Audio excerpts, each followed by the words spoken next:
बाद वजह क्या थी, ऐसा क्या हो गया था नंबर्स में, बताने के लिए मेरे सहयोगी शरद मिर्जा जुड़ रहे हैं। शरद, जरा बताएं ऐसा क्या हुआ था रिलायंस इंडस्ट्रीज के अंदर कि जो 6 महीने में नहीं चला वो 2 दिन में चल गया।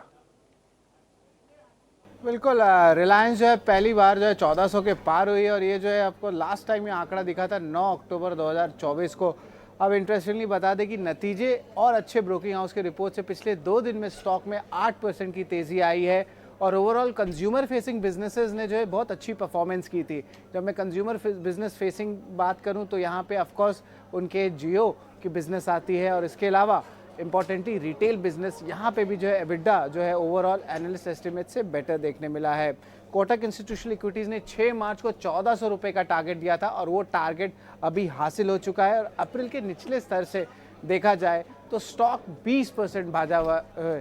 याद रखिए एक इम्पॉर्टेंट लेवल्स पे भी आ चुका है रिलायंस का स्टॉक और फोर्थ क्वार्टर और मुनाफा का जो अनुमान था वो बेहतर देखने मिला था। हालांकि मार्जिन्स ओवरऑल उनके लेगेसी बिजनेस में, जिसको ऑयल टू केमिकल या ऑयल टू गैस कहते हैं, वहाँ पे प्रेशर आए थे तो उसके कारण मार्जिन्स में गिरावट आया था। अब फॉरेन हाउस ब्रोकिंग्स के क्या क्या जो है रिपोर्ट्स आ रहे हैं और यहाँ पे इनकी क्या राय है और लक्ष्य क्या, ये मैं आपको बताता हूँ। नुवामा में खरीदारी की राय है 1708 का लक्ष्य है। जेफरीज में भी खरीदारी की जो है राय है 1660 का टारगेट प्राइस है। CLA से आउट परफॉर्म है। नोमुरा की भी जो है खरीदारी की राय है। ओवरवेट में मॉर्गन स्टैनली और JP मॉर्गन है जहाँ पे इनके जो टारगेट प्राइस है 1530 और 1606 पे आता है। मोतीलाल ओसवाल पे 1515 है और मैक्वारी का भी आउट परफॉर्म रेटिंग है 1500 का लक्ष्य दिया है। तो यहाँ से भी जो है आप कह सकते हैं 1500 से 1700 तक का जो है टारगेट्स फॉरेन ब्रोकिंग हाउस और डोमेस्टिक ब्रोकिंग हाउस मिलके अभी दे रहे हैं। यानी कि अभी भी जो है आप कह सकते हैं एक अपसाइड पोटेंशियल है 15 से लेके 20% तक का। और याद रखिए रिलायंस का वेट जो है निफ्टी में कंट्रीब्यूशन हैवी है। निफ्टी बैंक हमने देखा रिसेंटली अपने लाइफ टाइम हाइस को टच किया। निफ्टी में भी अच्छी सिग्निफिकेंट कंट्रीब्यूशन आ रही है रिलायंस की।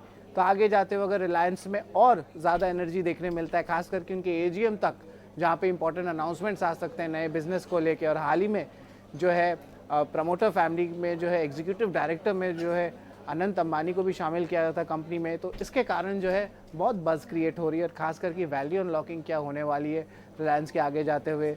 जो जियो का IPO कब आएगा या रिटेल सेगमेंट पे जो है आप कह सकते हैं IPO कब आएगा, तो उस पर भी जो है बहुत इंपॉर्टेंट अनाउंसमेंट्स AGM की तरफ आ सकते हैं। तो AGM तक रिलायंस को ज़रूर देखिएगा उनके इंपॉर्टेंट लेवल्स को। और अब जो है आज करंटली 1400 लेवल्स के ऊपर रिलायंस बैठा है।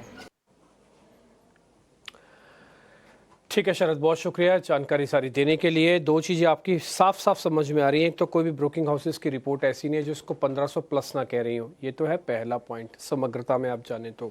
दूसरा पॉइंट, इसके अंदर वही सारी स्टोरी अनलॉकिंग की छुपी हुई है कि ये कैसे अनलॉक होगा, इसमें रिटेल जियो ये सब अलग अलग कैसे होंगे। कुल मिला के माजरा यहीं आके रोक रहा है वापस से। तो हर नंबर्स पे इसकी अनलॉकिंग की बात फिर से छिड़ती है और इस बार भी छिड़ी है। वक्त एक छोटे से ब्रेक का है, ब्रेक ले लेते हैं। ब्रेक के बाद आदित्य अरोड़ा, नीलेश चंद दोनों मेरे साथ बने रहेंगे, कुछ और चर्चा करेंगे। BTST STBT होंगे और साथ ही कुछ एक मिनटों में गोल्ड का महाकुंभ वो भी शुरू होने जा रहा है।